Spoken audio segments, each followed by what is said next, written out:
Бәріңізге сәлем, мен Қазира, каналыма қош келдіңіз. Бұл бейінде біз осылай қолдан тоқылған табан болмаса ұлтарақ деп айтады. Осының тоқылуы, осының сіздің қалаған номеріңізге тура осындай ұлтарақтың қалай тоқылуын сіздің жібіңізге байланысты неше ilmek алып тоқуды көреміз. Бұл үшін біз ең бірінші осындай ұлтарағымызды дайындап, оған керекті жібімізді дайындап аламыз. Мендегі қолданылатын ilmekпіз 4-ші номерлі ilmekпіз. 4-ші номерге келетін жіп менде. Ең бірінші ұлтарақтың тоқылуы осындай ilmek жіптен осындай түзу таяқша тоқылу болмаса өрімдер тоқу арқылы. Менде бұл жерде екеу тура осылай мынаның ұзындығына қаншалықты келеді, ең бірінші сондай қылып тоқып аламын. Мен бұл жерде тура өрімнен 22 тоқтым. Мынаның ең алғашқы тоқыған өрім таяқшаңызды неғұрлым кеңірек алып тоқисыз, кең қылдырып. Онша кең болғанда қатты емес, неғұрлым кеңірек алып тоқисыз. Қатты қысып тоқымайсыз, өйткені қазір біз мына осы өрімнің мына екі жақ шетіндегі мына екеуінен алып, бірінші рет былай, одан кейін қайтадан қайтқанда осы өрімнің екі жақ шетінен жіптен алып тоқимыз. Егер қатты тоқып тастаған болсаңыз, онда алып тоқу қиынырақ болады. Бұл жерде бұның 22 екендігін біз қайдан білдік дегенде, мына жеріндегі өкшесіне қарайсыз. Өкшесіндегі мына өрімді алып келесіз, астыңғы жағына тұрған кезде мына екі жақ шетіндегі қашықтық пен мына астындағы қалған қашықтық бірдей болу керек. Өкшесінен қалатын қашықтық, мына жеріндегі қашықтық пен мына жеріндегі қашықтық бірдей болу керек. Сәл астына түсіреміз, мына жеріндегі мына екі жер үшеуі бірдей болып тұр бізде. Ал бұл жіпті былай созып алып келген кезде мына екі жақ тура ортасында тұрады бұл жіп. Сол кезде мына екі жақ, мына аяқ киімнің бас жағы жалпақ болады ғой, ұлтарақтың. Мына екі жақ шетіндегі жалпақтық пен мына төбе жағындағы қалған жалпақтық бірдей болу керек. Мына жерде екелі, мына жерде екелі, мына жерде екелі. Тура осылай. Мына үшеудің алшақтығы мына жіптен қалған бос орын бірдей болу керек те, өкше жағында да тура сондай. Мына жақ қалтасындағы ара қашықтық бірдей болу керек. Егер де сіздің қолданылған жібіңіз бұдан гөрі қалың 7-ші 6-ші ilmekке бізге келетін сәйкестікте келетін жуан жіппен тоқыған болсаңыз, болмаса жіңішке жіппен тоқыған болсаңыз да, жіңішке жіппен тура сіз осы стилде осындай мына жерде қарасаңыздар, мына жеріндегі жіптер жақын орналасқан, ара қашықтықтары жақын, ал бас жағына келгенде мына екеуі ғана жақын орналасқанда, ал қалғандары ұзын таяқшалармен тоқылған, ұқсамайды. Егер сіз дәл осындай өкше жағы жіңішке, бас жағы жалпақырақ келген осындай стилде табан тоқығыңыз келсе, онда тура осылай өлшейсіз табанды. Мейлі сіз кішкене жіппен болмаса жуан жіңішке жіппен өлшесеңіз де оған ешқандай емес. Егер сіз дәл осы формада осы тоқыспен табан тоқысаңыз, онда өлшемді осылай аласыз. Мүмкін кейбір кісілер видеода айтқан кезде айтады, мен 38-ге 41 тоқыдым, мысалға 42 тоқыдым, мүмкін 25 тоқыдым деуі мүмкін. Ол жерде сіздің қолданылған жібіңіз және сіздің тоқыған аяқ киіміңіздің номері сәйкес келмеуі мүмкін. Ол кезде сіз қиналып басқа жақтан іздемей-ақ, өзіңіз қолыңыздан осылай тоқып жатқан жібіңізбен осылай өзінің номерін, мына жердегі ilmekпіз өрім санын осылай табаныңызды қиналмай тоқи аласыз. Бұл жердегі айта кететіндей, мына жерде мен 22 болып тұр да, 22 болып тұр. Мына екі жақ шетінен басын және өкшесін шығару үшін мына жерде доға тәрізді келеді. Доға тәрізді келген кезде біз мына бірінші және соңғы осы екі ilmekпіз басына және доғаға келгендік үшін бұл екеуіне біріне мына бас жағына 7, аяқ жағына 6 ilmekтен тоқимыз. Қалған ортасындағы жіпті 20 болды ғой. Бұл қалған ортасындағын біз 3 бөлікке бөлеміз. Тура 3 бөлікке бөлеміз. Мәселен, мына бұл ортасындағы 20 тура 3 бөлікке бөлінбейді. Тура 3 бөлікке бөлінетін болады, мысалға 8. Мысалға 8-ден болса 3-тегі 24. Онда сіздікі 26 болу керек. 26. Мынанікі 26. Ортасындағы түзу сызық 26. Ортасынан мына бір ilmегі басына, бір ilmегі өкшесіне кеткен кезде ортасындағын 26-дан 2-ді алдым, 24 ортасында 24-ті 3-ке бөлдім, 8-ден келді. Ал мына жерде біз 22-ден 2-ні аламыз, 20 қалды. 20-да бұл жерде 20-ны 3-ке бөлеміз. 20-ны 3-ке бөлген кезде 3 7 21, 7-тен келеді. 7-тен келеді, біреу жетпей қалады. Сіз бұл жерде біреу жетпей қалған кезде ең соңғысын өкшесіне жібересіз. Ең соңғы 6, мына жерден 7-ге бөлесіз, ең соңғы кішкенен 6-ға бөлесіз. Егер де артығырақ болып келетін болса, егер сізде біреу көп бөлінетін болса, мысалы 2 6, бір 7 болып келетін болса, үлкеніректі бас жағына жібересіз. Санақ бойынша солай болып келгені дұрыс. Себебі мына аяқ киімнің мына жері жіңішкеріп келіп, мына жағына келген кезде жуандайды. Сол үшін сіздің өкшеңіз кішкентай болып қалғанмен, ол ешқандай бірдеңе болмайды, бірақ мына ең бастысы ортасы және басы. Ол 1-2 саннан 1-2 ilmектен аяқ киіміңіздің формасы қатты өзгермейді. Мен бұны тоқыған кезде қазір осының тоқылуын көрсетемін, екінші сыңарын. Бұл жерде мен 26 ilmek алдым. Мен бұл жерде қазір 26 тоқыдым. 26 тоқыдым, бұдан артық 27-ні тоқимын. 27 біреу тоқыдым. Және де 26-сына қайтадан айланып келемде, осы жерге 3 тоқимын. Бір жерге 3. Біреу, екеу,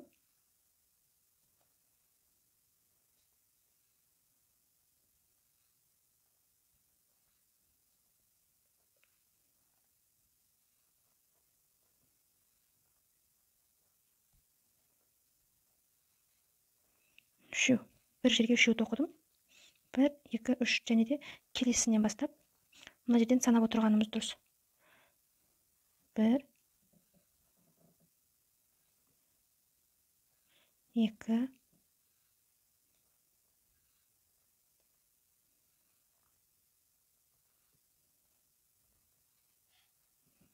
2, 3.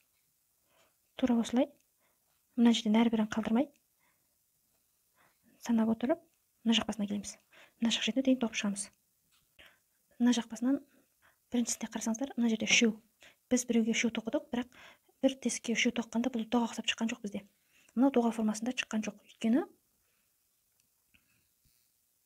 бұл мына жерде доға ұқсап шыққан жоқ бізде. Қарасаңыздар, бір түзу сызық бойымен сыңар жағына ғана шығып тұр. Біз мына жақ қаптарынан былай тоқып келген кезде мына жеріне тағы үшеу қосамыз. Мына үшеу тоқылған тесікке тағы үшеу қосамыз. Сонда мына жақ алтау болады. Бұл алтау жағы өкше жағы болып келеді. Біз қазір мына жерге дейін 24 тоқыдық. Мына жердегі үшеу бір тесікке үшеу тоқылған тесікті қоспағанда біз мына жерге 24 тоқып келдік. Егер оны қосқанда 25, мына жерге 26-сына біз 7 тоқимыз. Біреу, екеу, үшеу,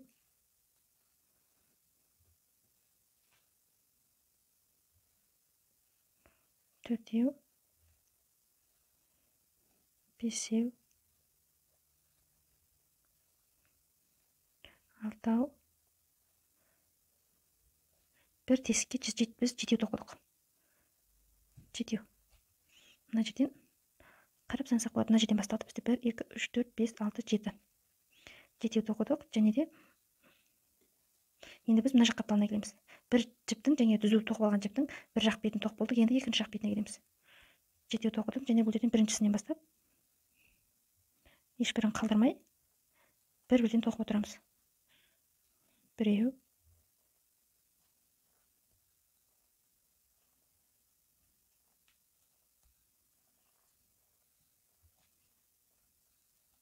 екеу,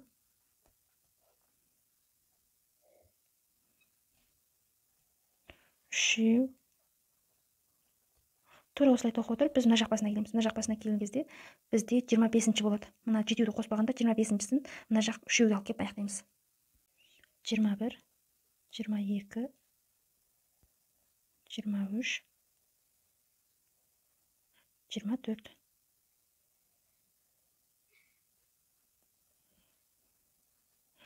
Мына жердегі бір тесікке жетілмекті қоспағанда, жай бір тізбекке, бір жерге бір-бірден тоқыған кезде мен 24 ілдім. Ортасындағы сыңардан ілгеннен бізде 24, 25-сіне келдім. Және мына жақ қапталға бағыттап біз үшеу тоқтық қой, ең соңғы тесікке. Енді соның қасын, сол үшеу тоқылған тесіктің қарсы жақ бағытына мен үшеу тоқимын және де. Біреу, екеу, үшеу. Бұл жерде мен сыңар бір тесікке бір көзге бір-бірден тоқу арқылы 24 дана тоқыдым, 24. Ал мына жерден біз ең соңғы тесікке үшеу тоққанбыз. Енді тура соның қасына сол үшеу тоқылған тесікке және үшеу тоқимын. Қарсы жақ бетінен айланып кеп. Біреу, екеу, үшеу. Мен бұл жерде үшеу тоқыдым. Үшеу тоқып кеп және мынаның қасындағы бірінші ілмекке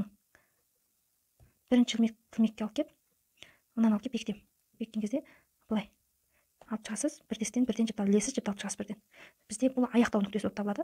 Әзір жұмыс істеген соңынан аяқтаған кезде осы мына үшеудің қасына келдік қой. Үшеумен бастап айландырып, осы жақ қасына мына үшеудің қасына сыңарын тоқтырып алып кеп аяқтайтын боламыз. Бізде мына жерде алтау, бір ілмекте бір көзде алтау болды. Ал мына жақ бетінде бір көзде 7 болды. Егер алтау және 7 тоқылған жерлер сіздерге түсініксіз болса, бұл жерге белгілеу ілмегін іліп қойсақ болады.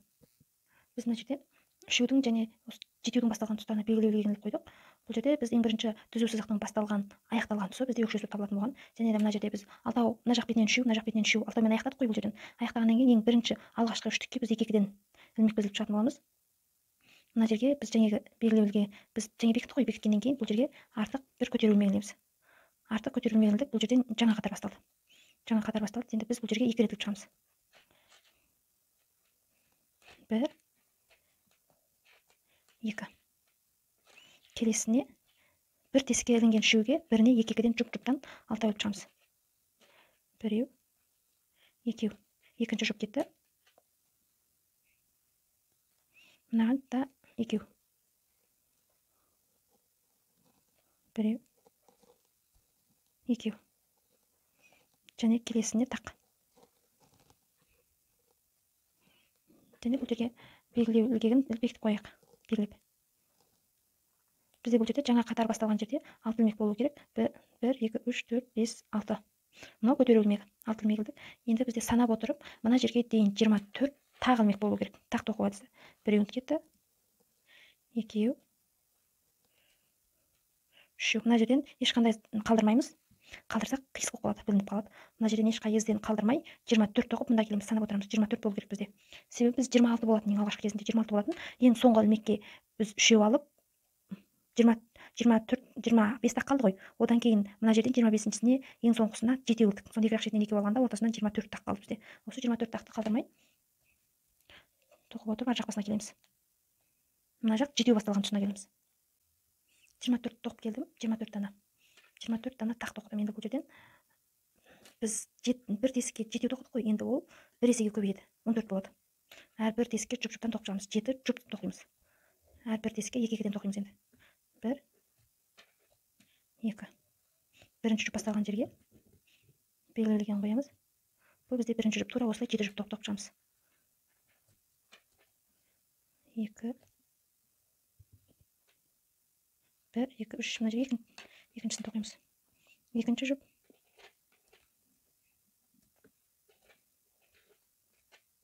Үшінші жұп.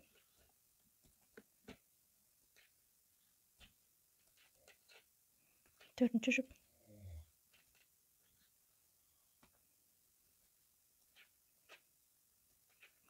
Бесінші жұп.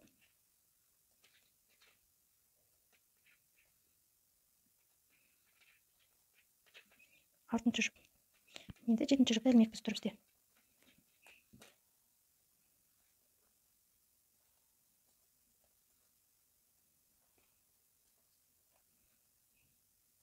Жетінші жұп. Және қасындағы бір тағын тоқып, соның алдындағы бізге белгілеу ілгегі бекітеміз.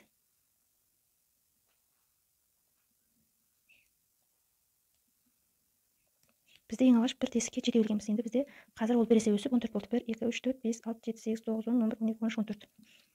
Енді біз тура осылай және бір тақ тоқып алдық. Екінші әрбір тесікке енді жұп-жұптан емес бір-бірден тоқимыз. Екеу. Үшеу.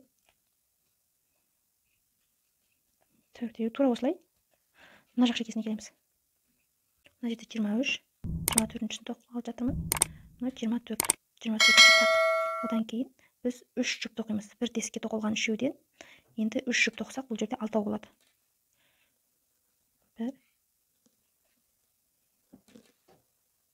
2. Енді осы жерге белгілеген бекітеміз. Бірінші жұптың бірінші тоқылған жерге.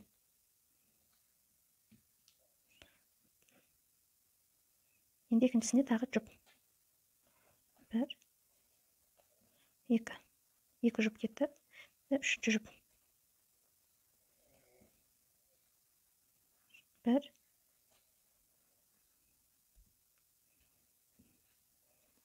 2. Үшінші жұп келді. Және бұл жерде біріншісін алып кеп бекітеміз бұны.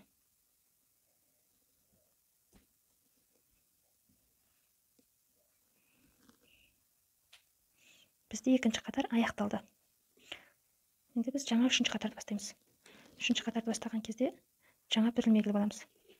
Жаңа бір ілмек іліп алдық. Бұның қарсы жақ бетінде де 3 жұп. Үшеу бар. 3 жұп тоқамыз. 3 жұппен енді 3 жұп тоқылған жерден енді біз бұл жерде ең алғашқы бір ізге тоқылған үшеуден жұптан 6 тоқыдық қой.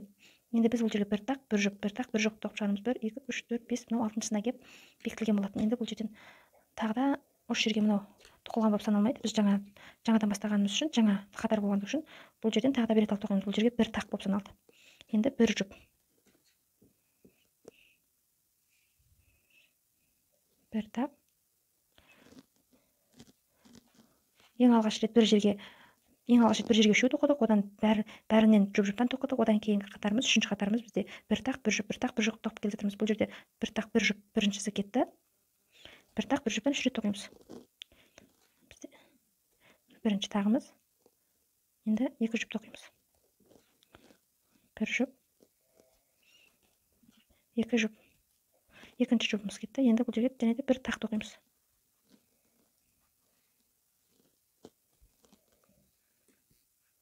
Біз мына жерге жұп тоқимыз. Сол үшін мына белгілеген алып тастап, соңғысы үшпен аяқталады. бір тесікке екеу тоқимыз. Екеу тоқыдық және бірінші бір тақты іліп тоқып қойып, соның жоғарғы жағындағыға белгі өткізіп қоямыз. Бұл жерде аңтап қарасақ, бізде 3 жұп болу керек. 3 жұп және 3 тақ. 1, 2, 3, 4, 5, 6, 7, 8, 9. Біріншісі 3 болды. Одан кейін 6, одан кейін 9. Осылай 3-тен көбейіп отырады. Енді бізде бұл жерде бірінші тағы тоқылды. Осы жерден бастап бізде санын тоқу үлгісі өзгереді. Мынаны тура 3-ке бөлеміз. Мына тақтарды 3-ке бөлеміз. Тақтарды 3-ке бөлсек, бізде 24, тағы оны 3-ке бөлеміз, 8. 3, 8, 24. 8-8-ден бөлеміз 3-ке. Бұл жерде менде бірінші тағы кетті. Екеу.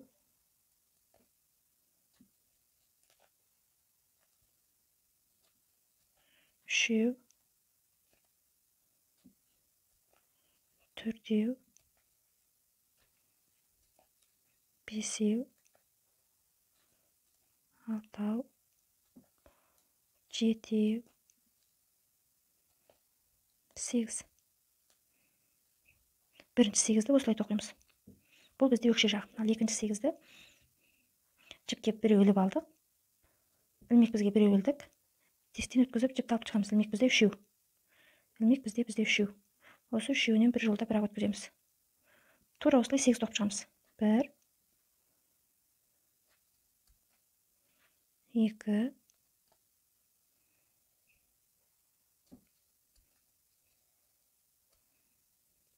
4, 5, 6,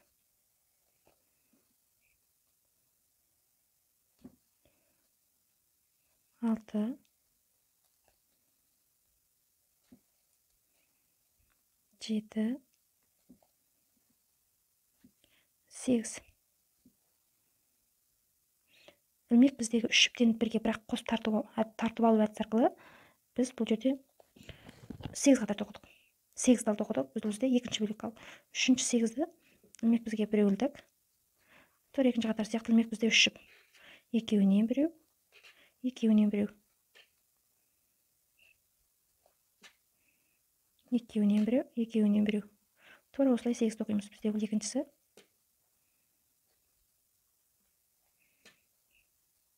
Үшіншісі.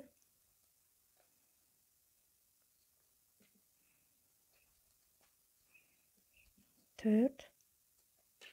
Ілмек бізде біреу. Жіпті алып шығамыз. Ілмек бізде 3. Екеуінен біреу, екеуінен біреу.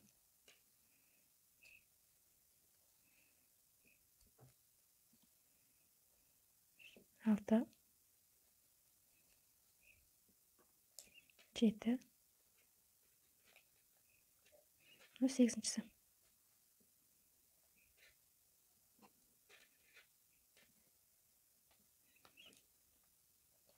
Міне бізде мына ұқсап аяқ киімнің мына жақ шеті шығады. Мына жақ шеті жіңішке, мына жақ шеті жалпақ. Мына жері жалпақ, мына жағы бас жағы болады. Бір тесікке жетеу ілген жағымыз бас жағы болады.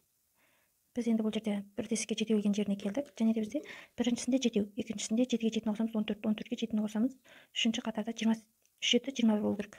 Бұл жерде біздің біріншісінде жетеу болды, одан кейін жетеуге біріне әрбір қайсысына жұп-жұптан жасадық. Ол бір есе артты. 7, 14 болды. Енді біз бұл жерде бір тақ, бір жұп, бір тақ, бір жұптан тоқимыз үшінші қатарын. Бірінші тақ.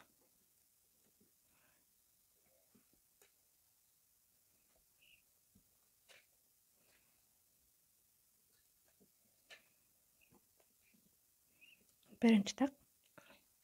Бір тақ, бір жұп.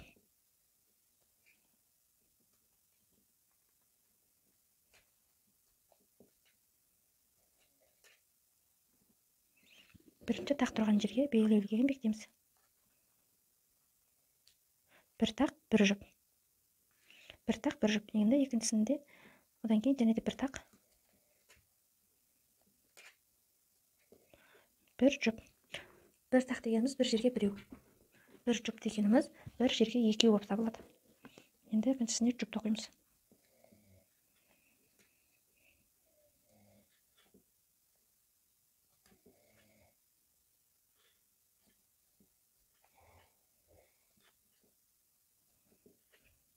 және де бір тақ.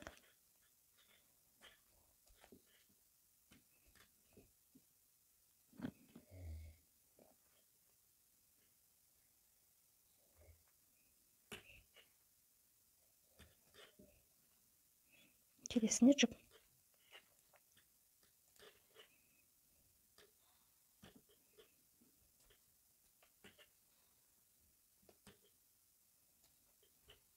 Тура осылай мына жақ шетіне бір тақ, бір жұп әдісімен мына жерге дейін тоқып келеміз.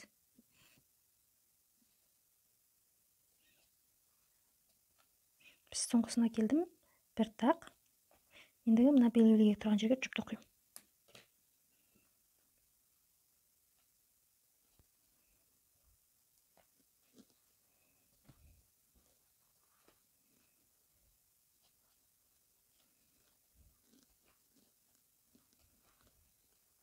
Бұл жерде сіз жаңа қатарды бастаған кезде, тақ қатарды бастаған кезде, былай қарай кішкене артынан қарай ашып, мына жерде қалып қалмасын, көрінбей.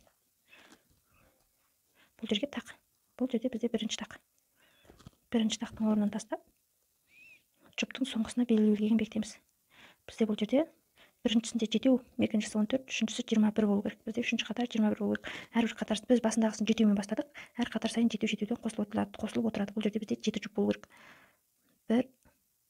1, 2, 3, 4, 5, 6, 7. 7 жұп бар бізде.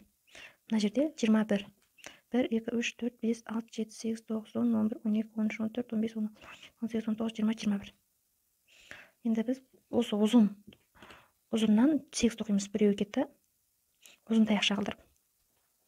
Мынау екінші таяқша.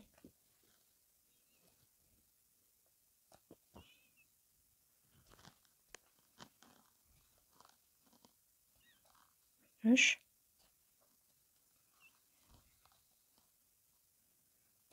4,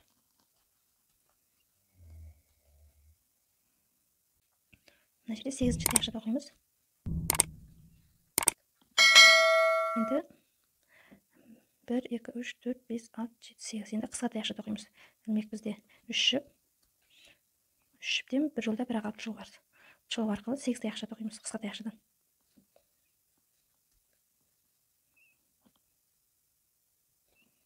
Екеу, үшеу,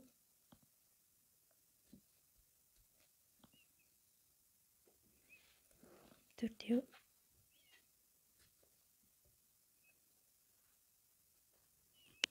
бесеу, 8 қысқа таяқша тоқыдым. Енді бұл жерде таяқша тоқымаймыз. Жай ілмек бізде 2 жұп. 2 жұптен бірге тарту алу арқылы 8 тоқимыз. Біріншісі кетті. Екіншісі, үшіншісі тура солай. Мына жерге дейін 8 болады. 3, 4, 5, 6, 7, 8. Тура осылай мына жерге 8 тоқып шығамыз. 7, мына жерде 8-шісін.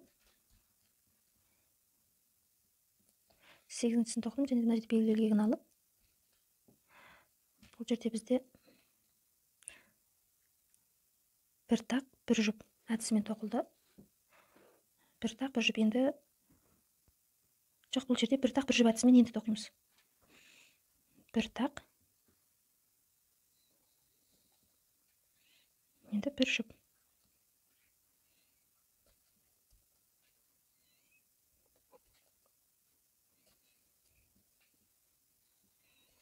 Белгілеген бекітіп қоямыз. Бір тақ, бір жұп. Мына жерге белгілеген, мына жерге бірінші таққа ілінеді. Және де бір тақ. Бір тақ, бір жұптан 3 рет тоқимыз. Келесі жұп.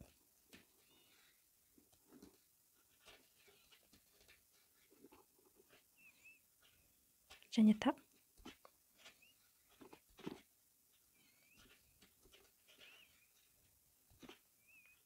Және жұп. Мына жақ бетте тура солай басталған болатын бір тақ, бір жұп әдісімен мына жерге келіп байлап бекітеміз. Байлап болғанда мына жерде белгілеген аламыз да. Былай қарай тартып алып шығамыз. Бізде үшінші қатар аяқталды. 1, 2, 3. Үшінші қатар аяқталды. Жаңа қатарды бастаған кезде бір ілмек іліп алып. Мына жерде жаңа қатарды бастадық, 4-ші қатарды. Біздің оның алдындағы қатарымыз бір тақ, бір жұп болған. Біз ендігі қатарды 2 тақ, бір жұп қылдырып жасаймыз. солай басталады. Мына жерден біріншісіне бір тақ. Одан кейін екінші тақ.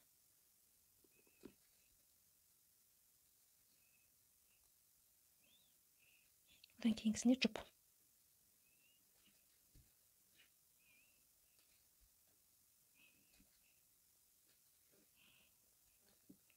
Және екі тақ.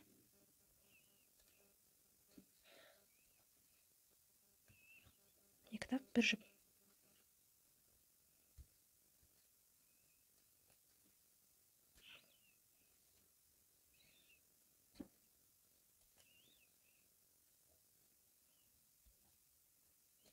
Және де екі тақ.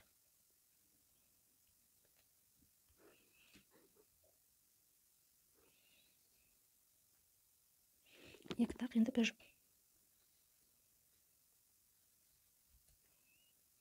Алып тастаймыз. Екі тақ, бір жұптан үш рет тоқимыз. Мына жерде екі тақ, енді жұп тоқимыз. Жұп тоқыдық, және бұл жерде бірінші тағын тоқылайық мына жердегі. Бізде мына жерде біріншісінде енді мына жерге белгілегенін орнатып қоямыз. Бізде мына жерде біріншісінде үшеу болды ғой. Одан кейін үшеу үшке көбейіп 6 болды. Одан кейін 6 үшке көбейіп 9, мына жерде 12 болды. 1, 2, 3, 4, 5, 6, 7, 8, 9, 10, 11, 12. 12 болды. Біз енді 8 жай қатар тоқимыз. Тура алдындағы сияқты 8 алдындағы сияқты 8 осындай қысқа таяқша емес, жай екі жіптен бір-бір тартып алу арқылы. Демек бізде екі жіп. Тура алдындағы сияқты мына жерден 8 тура осындай тоқып, одан кейін 3 ілмектен алып 8, одан ұзын таяқшадан 8. Тура солай тоқылады мына жердегілер қалғандары. Мына жерден біз қанша? Екеу, үшеу, тура осылай 8 тоқимыз. Енді мына қатармен 8 біттім, енді 8-ші қатар ілмек бізде үшеу. Ілмек бізде үшеу, үшеуіне біреу. Тура осы әдіспен енді 8 рет тоқимыз осылай. Жартылай таяқшадан 8 тоқыдым, енді ұзын таяқшадан 8 тоқимыз. Ілмек бізде үшеу, екеуінен біреу, екеуінен біреу. Тура осылай 8 тоқимыз. Біреу. Тура осылай тоқып, мұнда келеміз.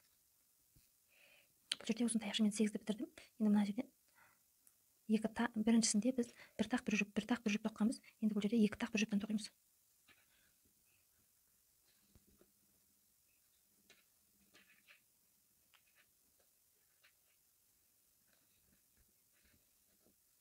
Мына жерде мына жіпті шығарып тастап, жаңадан жіп жалғайды екенбіз.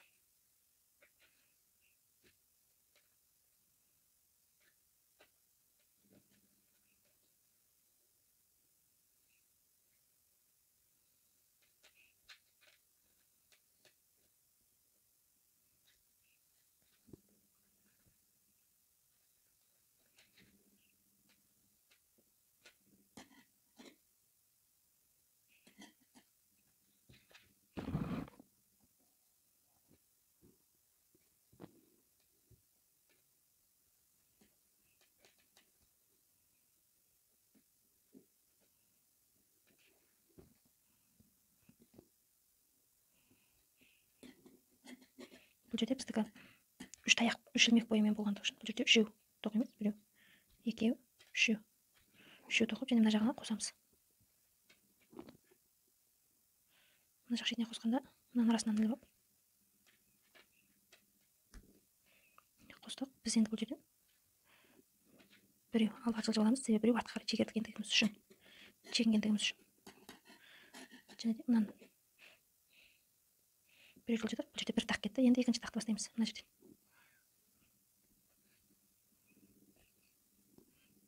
Екі тақ, енді бір жұп.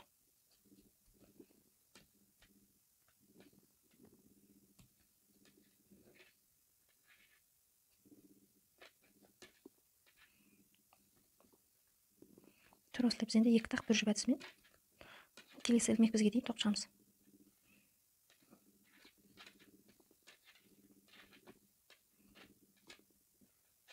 Екі тақ, ендекісі жұп.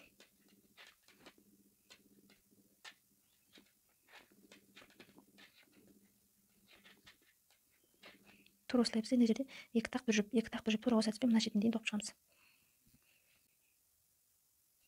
Бізде мына жерде мынаған екі тақ бір жұп әдісі мында келеді, жұп мында келеді. Демек біз белгілеуге алып тастаймыз.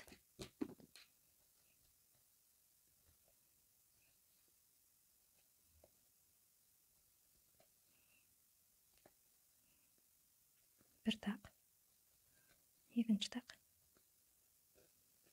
және үшіншісі жұп.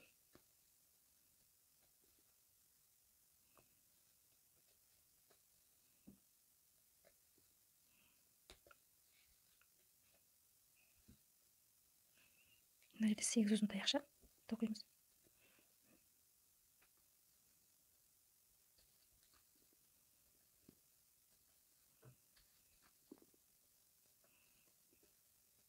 Тура осылай 8 ұзын таяқша тоқимыз. Мына жерге дейін, одан 8 мына жерге дейін қысқа таяқша тоқимыз, одан мына жерге дейін 8 жай илмек тоқимыз. Мына жерден қысқа 8 жартылай, мына жерден ұзын таяқша 8 жартылай таяқша 8, одан қысқа 8-ден тоқып біттім. Енді мына жерге мында келгеннен кейін енді біз алдында бір жұп, бір тақ, бір жұп, бір тақтан тоқыдық. Мына жерге енді екі тақ, бір жұптан тоқимыз. Бір,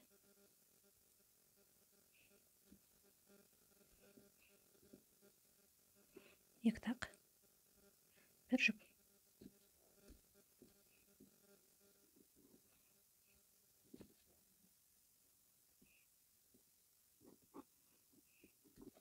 Бұл біреу. Енді тура осылай екеу тоқимыз. Екі тақ, бір жұптан енді екеу тоқимыз. Біреу, екеу, енді бір жұп.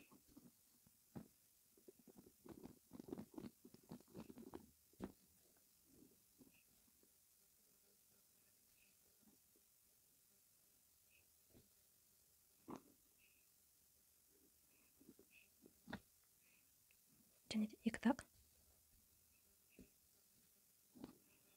бір тақ, екінші тақ, бір жұп.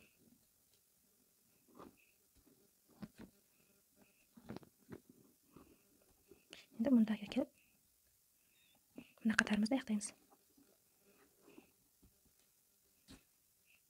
Менде бұл жерде кішкентай болғандығы үшін мен 4 қатар ғана тоқыдым.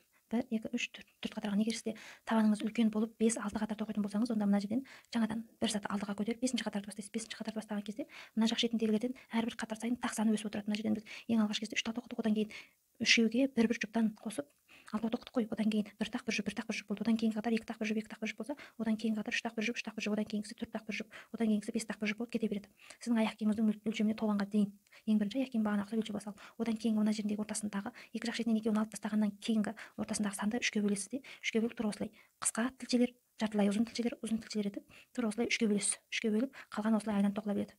Енді бұл жерде аяқталды. Аяқталғаннан кейін мынаны қиып тастаймыз.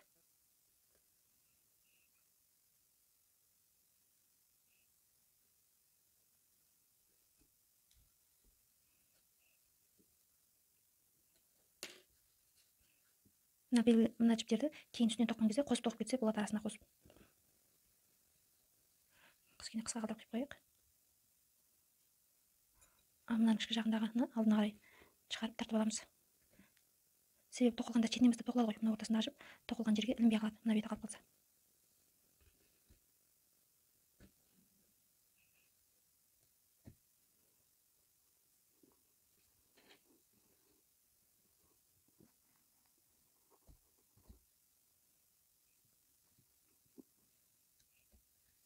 Тура осылай бізде табанымыз аяқталды.